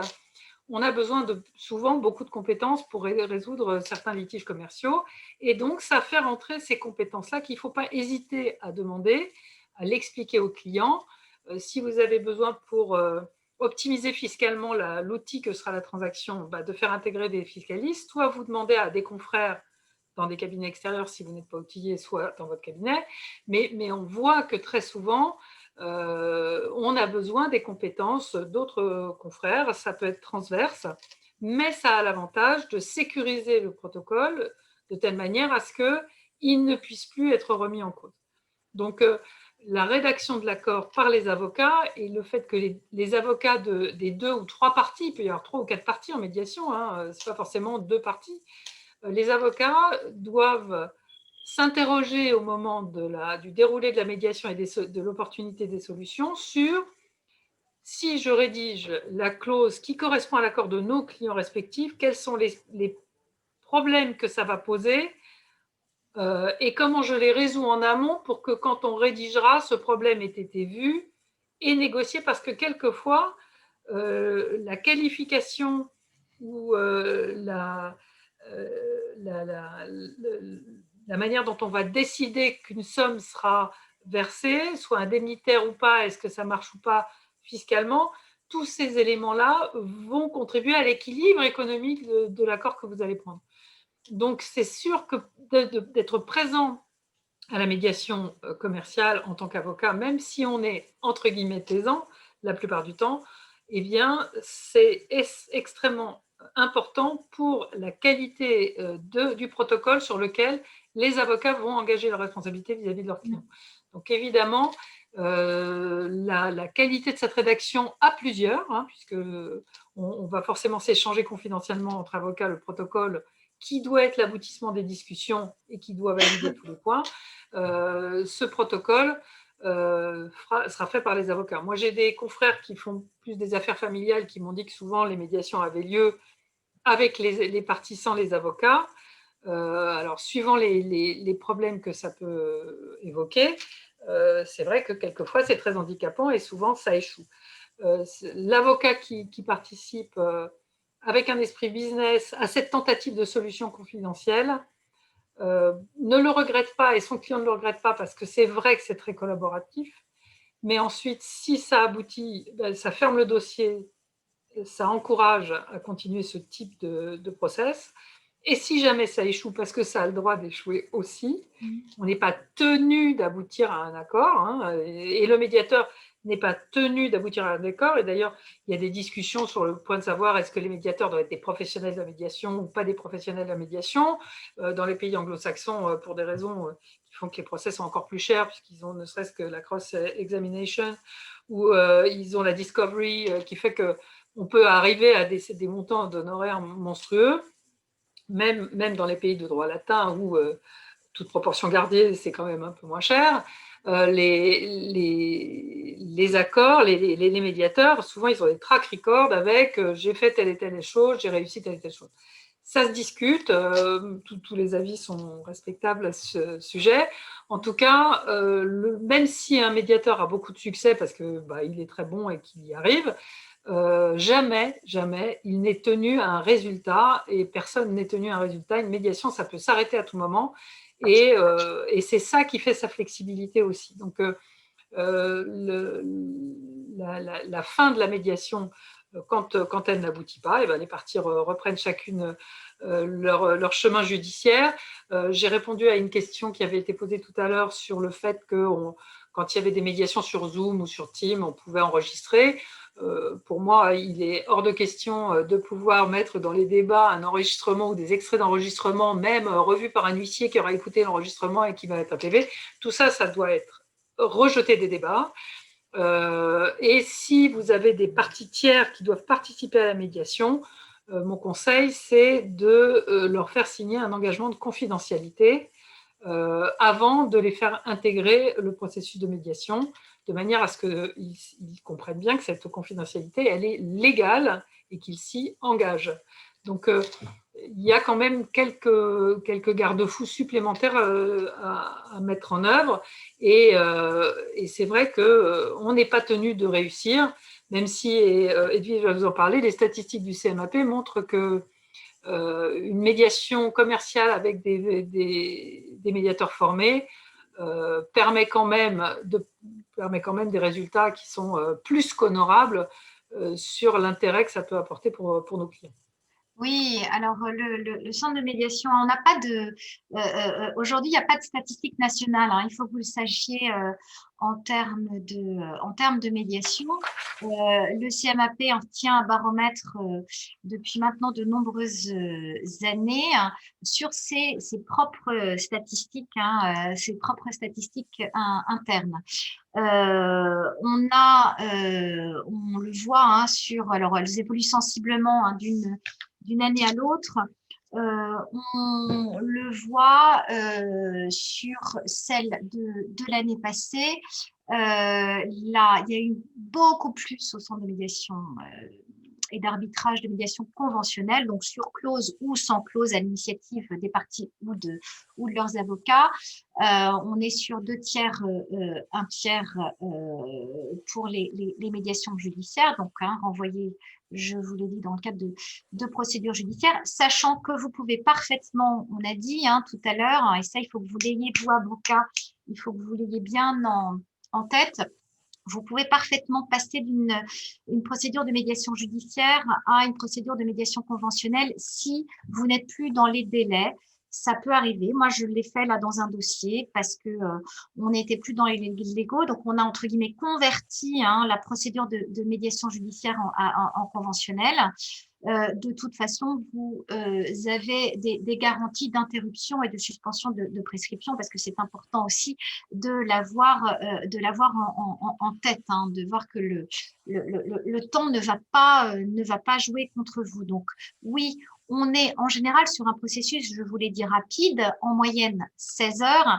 Alors, c'est une statistique et ça n'en est pas. Je veux dire que il y a des médiations qui se déroulent, qui se terminent en une demi-journée ou en une journée. Ça peut aller si les parties ont été bien préparées. Et là encore, le rôle de l'avocat est extrêmement important. Ça peut grandement réduire le temps de la médiation, qui reste quand même assez court, puisque ça représente environ deux journées de travail. Alors là encore, 2 journées ou des demi-journées, ce sont les parties qui fixent la modulation des réunions, mais on est dans un processus qui est un processus rapide et qui aboutit là dans 62% des cas. Plus on n'a pas les médiations, on n'a pas les statistiques en matière conventionnelle, mais je crois que les taux sont supérieurs en matière conventionnelle. Et une chose qu'on ne vous a peut-être pas dit sur les frais, les frais là en moyenne de 8 000 €, souvent c'est quand même, on peut avoir des médiations un peu moins élevées. Elles vont dépendre en fait des enjeux. Merci. Des enjeux en litige. Notamment, je vous invite à aller consulter le barème du CMAP qui prévoit en fait une tarification suivant les enjeux financiers en litige quand il y a des enjeux financiers, parce qu'on ne va pas simplement en médiation parce qu'on a des problèmes au niveau financier. On peut aller tout à fait sur d'autres problématiques. Voilà, vous montriez tout à l'heure, et c'est important de l'avoir à l'esprit, on peut médier en matière commerciale sur tout. Enfin, je veux dire, sur des matières même extrêmement, moi j'interviens sur des matières techniques, en matière de pays. Il y a énormément, peut-être que vous pourriez montrer ce camembert, Marjolaine, sur la variété de situations dans lesquelles on peut trouver la typologie des conflits dans lequel on va pouvoir trouver une solution en médiation. Si on a une grosse part en matière d'exécution contractuelle, là vous le voyez, là encore au CMAP, vous avez quand même ce qu'on appelle de la médiation intra-entreprise, inter, donc exécution de contrats commerciaux, intra-entreprise en matière de conflits sociaux.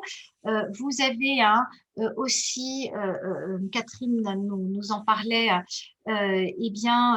des problématiques en matière de garantie de passif, de cession d'entreprise, de fusion-acquisition, de problèmes. Le lieu, il y a aussi beaucoup on va en médiation sur des problématiques entre associés aussi assez fréquemment. Et puis vous avez des matières plus techniques, comme la propriété intellectuelle, qui même si vous avez des textes très précis, qui trouvent vraiment, c'est intéressant parce que on vous le disait tout à l'heure, en médiation, on va même aller régler des choses qu'on n'avait pas forcément envisagé, qui ne s'étaient pas forcément posées dans le cadre du conflit, qui vont pouvoir être prises dans le cadre du règlement général, où vous pouvez aussi régler une partie du litige. Tout ça est extrêmement souple. En régler une partie, régler tout. Ce qui importe, c'est véritablement cette mise sur la table des problèmes. Et au niveau du coût, il est, par principe, on peut y déroger, mais partagé entre les parties. Donc, quand vous avez vu les chiffres 8 000 € en moyenne. Alors, c'est sans compter, bien entendu, les frais d'avocat. Hein. C'est important. Oui, oui, Marjolaine, je vous réponds. Oui, je termine et puis on passe aux questions-réponses. Les frais sont partagés par moitié entre les parties, ce qui fait vraiment, hein, et on a des retours assez positifs là-dessus, ce qui fait que le coût de la médiation est vraiment assez incitatif. Voilà, merci. On a une slide justement sur ce coût moyen. Hein. 45% des médiations ont un coût moyen, donc frais de médiation, hein, je ne parle pas frais d'avocat inclus, de moins de 3 000 € divisé par 2. Vous voyez que ça devient pour des entreprises relativement accessible. Et puis parfois, il peut y avoir des accords puisque étant un processus conventionnel, on peut parfaitement aussi se mettre d'accord sur le partage des honoraires de la médiation. Voilà, sur ces brèves statistiques que vous pouvez aller consulter sur le site du CMAP. Marjolaine donc, nous rappelle que nous avons beaucoup parlé et encore, on aurait tellement de choses à vous dire. Mais maintenant, nous allons écouter. Si vous avez des questions, n'hésitez pas, si vous prenez, levez la main. Voilà, tout à fait. Vous pouvez inscrire vos questions sur le chat par écrit ou bien vous pouvez appuyer sur lever la main et on vous donnera la parole.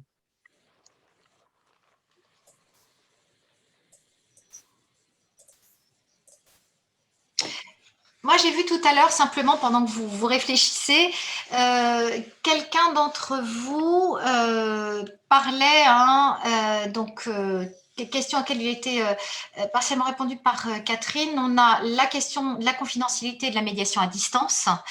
Et la deuxième question, la divulgation de documents lors d'une procédure judiciaire postérieure, quels sont les recours? Alors, on a, je ne vous le cache pas, encore assez peu de recul en matière de responsabilité pour rupture de la confidentialité en médiation, puisque comme ce sont des processus, même s'ils rentrent de plus en plus dans les habitudes des avocats, on a encore assez peu de déclarations de sinistres. Hein. Je ne sais pas, peut-être que Catherine me corrigera là-dessus, mais assez peu de déclarations. Mais une chose est certaine, et le médiateur et les parties et leurs avocats sont tenus, sauf, là encore, si la confidentialité a été levée, par cette confidentialité. Si vous si des pièces devaient être versées au débat alors qu'elles étaient couvertes par la confidentialité, et entre parenthèses, je répète ce que disait Catherine, on évite,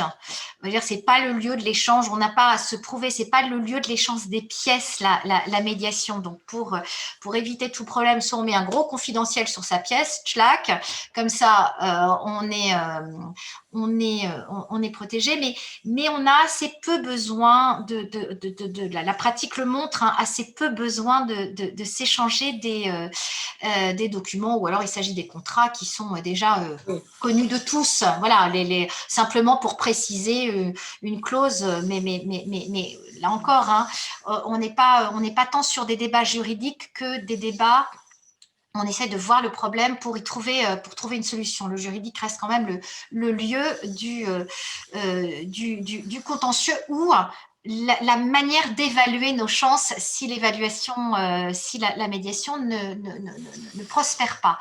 Donc, vous vous retrouvez avec une pièce, produite, très clairement, vous en demandez le retrait et l'avocat qui l'a produit engage, à mon sens, sa responsabilité pleine et entière dans ce cas-là. Alors, le mal est fait quand elles ont été produites et quand on en demande le retrait. Je n'ai encore, moi, jamais vu ce cas de figure, et c'est pour ça que le rappel des règles par le médiateur est absolument fondamental en médiation. Catherine, absolument, et juste si je peux rajouter un point, vraiment, si vous devez échanger une pièce qui est par exemple un résumé de l'état d'où vous en êtes, ou des statistiques, mais que vous ne voulez pas qu'ils soient communiqués autrement qu'en médiation, inscrivez sur le document en filigrane, si vous l'avez créé, confidentiel médiation. Parce que, encore, même si vous mettez que confidentiel, on peut se poser la question que ce n'est pas un document confidentiel de l'entreprise, mais qui pourrait être versé au débat. C'est vraiment un document inhérent à la médiation. Et c'est vrai que moi, d'expérience, je n'ai jamais vu quelqu'un produire un document échangé en médiation. J'ai vu des tentatives d'explication de ce qui aurait pu se passer en médiation. Mais en général, à chaque fois que ça a été le cas, il suffit d'indiquer « attention, je vous rappelle que la médiation est confidentielle ». Et les juges, jusqu'à présent, quand c'est arrivé, c'est pas arrivé souvent, sont tout à fait d'accord pour ne pas entendre ce qu'on voulait dire et mettre immédiatement fin à la démonstration qu'on voulait faire ou à l'explication qu'on voulait donner. Donc, je pense que ça, ils font très attention de la même manière qu'un courrier confidentiel entre avocats n'est pas produit au débat et que les juges le rejettent. Et je vous dis, ça colore le dossier d'une manière qui est très désagréable pour la partie qui tente de le faire. Sachant que, vous savez, si la médiation n'aboutit pas, le juge n'a pas à connaître des raisons pour lesquelles la médiation n'a pas abouti. Ce n'est pas la peine d'essayer d'aller appuyer sur la tête de l'autre qui aura empêché la médiation. Nous vous rappelons que c'est un processus qui est un processus volontaire et libre, donc chaque partie peut en sortir. Si la médiation n'a pas abouti, alors quand on a une médiation dans le cadre d'un centre, le centre va communiquer avec la juridiction si on est dans le cadre d'une juridiction, donc d'une médiation judiciaire, en disant que la médiation n'a pas abouti et les éléments d'échec ne seront pas versés au débat et ne seront pas expliqués. Quelqu'un qui entrerait dans ces explications dans le cadre de ces écritures enfreindrait là encore la confidentialité inhérente à la médiation. Et ça, c'est important à noter. Le juge n'a pas à savoir ce qui s'est passé, en plus comme en moins, en médiation. D'autres questions?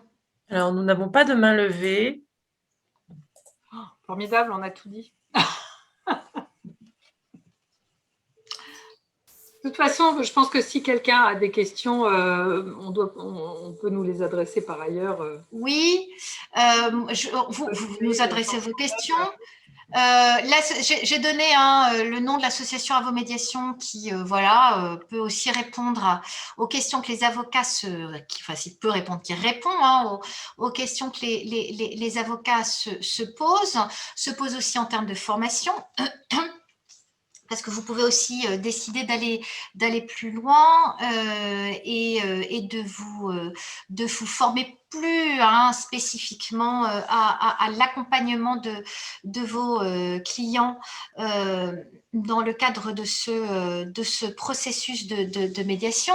Le CMAP propose des formations à l'accompagnement en médiation. Donc, n'hésitez pas. Il y a énormément, on trouve aussi, profusion d'éléments sur les réseaux, puisque beaucoup écrivent. On est vraiment sur une approche extrêmement pragmatique, parce que la médiation, c'est flexibilité, on vous l'a dit, on le répète, flexibilité, pragmatisme et sur mesure. On va travailler à la solution en coopération qui va être la plus adaptée aux intérêts communs des clients, puisqu'il s'agit, on n'est pas seul, on est deux en médiation et parfois on est Catherine, assez soufflée de ce qui peut être trouvé, des issues et des accords qui sont trouvés en partant très loin. Oui. Ils ne se parlent pas, ils ne se serrent pas la main. Ils viennent un peu contraints et forcés. Mais honnêtement, c'est vrai que c'est un processus qui n'est pas du tout magique. Plus on travaille en amont, plus on a de chance de parvenir à quelque chose. Non, c'est pas magique du tout. Il ne faut pas croire que, alors là, on entend certains parler de la magie de la médiation. Moi, ça me reste toujours un peu, voilà. Non, on n'est pas béni oui-oui. On est véritablement ancré dans le concret des problématiques. On ne se laisse pas simplement enfermer par le droit. On vient comprendre, coller le droit aux faits, aux problématiques et voir si celui peut ou pas donner une réponse satisfaisante. L'une de vous parle de besoin ou intérêt. Alors, on met en place un besoin-intérêt.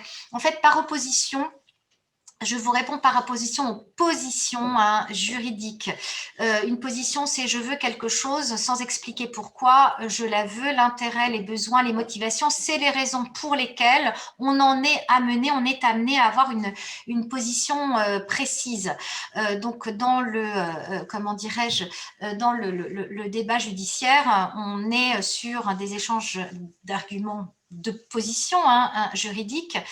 En médiation, on va aller voir ce qu'il y a derrière les demandes des parties à la médiation et donc comprendre ce qui se passe derrière les positionnements. Et souvent, on s'aperçoit qu'on est à 100 lieues, on est sur des choses qui sont totalement très très différente de la position qui est affichée. Voilà, et donc c'est ce qu'on va travailler, nous avocats, c'est ce que va aussi, c'est le travail du médiateur, essayer de comprendre qu'est-ce qui motive, qu'est-ce qu'il y a derrière la position de la partie à la médiation. Ouais, je pense que je vois qu'il y en a certains qui commencent à nous quitter, effectivement. Il est 13h15. Je pense qu'Edwige et moi, vraiment, on vous a dit, et n'hésitez pas à nous contacter si vous avez des questions particulières qui vous viennent. Mais vous allez voir que sur les formations, le CMAP ou d'autres endroits, vous pourrez trouver d'autres endroits qui forment à la médiation. Vraiment, n'hésitez pas à appréhender le jeu de rôle au moins une fois. Vous pouvez faire tous les rôles et ça vous permet réellement ça, c'est super. de bien comprendre comment ça fonctionne ou comment ça doit fonctionner et pourquoi vous devez préparer la médiation en tant qu'avocat. Voilà. Je vois, oui, voilà. À nouveau, une question de cette avocate grecque. Vous nous disiez donc en Grèce, oui, alors l'état de la législation n'est pas la même suivant les pays d'Europe. La Cour européenne des droits de l'homme a été très claire en 2015 dans un arrêt contre la Croatie où elle admet la restriction à l'accès au tribunal qui est poursuivie donc dans un but légitime. Et donc, elle permet qu'il y ait des médiations préalables obligatoires dans un certain nombre de domaines. Donc, en France, elles sont réduites à des domaines très spécifiques et pour les médiations dites petites médiations en deçà de 5 000 € ou sectorielles. Vous dites qu'en Grèce, donc on comprend qu'on doit aller en médiation. Alors, je vous ai posé la question s'il s'agissait d'une incitation, enfin d'une information ou véritablement d'une séance de médiation. Je crois comprendre que c'est une séance de médiation, donc obligatoire pour les litiges familiaux et les litiges commerciaux à partir de 30 000 €. Donc au-delà, si on comprend bien, c'est bien ça, avant la première audience. Ça, c'est la liberté. À partir du moment où l'accès au juge est toujours possible, effectivement, on a en France, on est sur l'incitation et le volontariat. Avant, jusqu'à la loi de 2019, il fallait justifier dans nos écritures, mais les dispositions de l'article 54 ont été modifiées. Il fallait justifier des tentatives d'approche amiable dans nos écritures qui avaient été effectuées antérieurement à l'acte introductif d'instance. Ça s'est effacé au profit du pouvoir d'injonction du juge. Voilà, les choses évoluent. Ce qui est certain, c'est que l'avocat, et ça sera peut-être ça le mot de la fin, l'avocat doit s'approprier les modes amiables. Il y a la procédure participative de mise en état, la procédure le droit collaboratif, la médiation donc avec l'intervention d'un tiers. L'avocat, on vous l'a dit, est inciter véritablement à faire connaître et à pratiquer ces modes amiables au meilleur intérêt dans le cadre de sa stratégie juridique et pour véritablement aller vers une résolution du litige la plus adaptée à la problématique qui est posée. Voilà, donc il est prescripteur, et il a intérêt à véritablement s'approprier la richesse des modes amiables. Voilà, merci beaucoup, merci à tous. Marjolaine, à vous la fin, à vous le micro de la fin. Écoutez, merci beaucoup. Le webinaire est enregistré, il sera disponible en replay si vous souhaitez le consulter à nouveau. N'hésitez pas à nous écrire à concours@cmap pour rester en concours@cmap.fr, pardon, pour rester en contact avec les intervenants. Et puis, on se tient à votre disposition toute cette semaine. Je vous souhaite bon appétit et une très bonne journée. Merci Edwige, merci Catherine. Merci Marjolaine, merci Catherine. Merci. À très bientôt. Au revoir. Au revoir.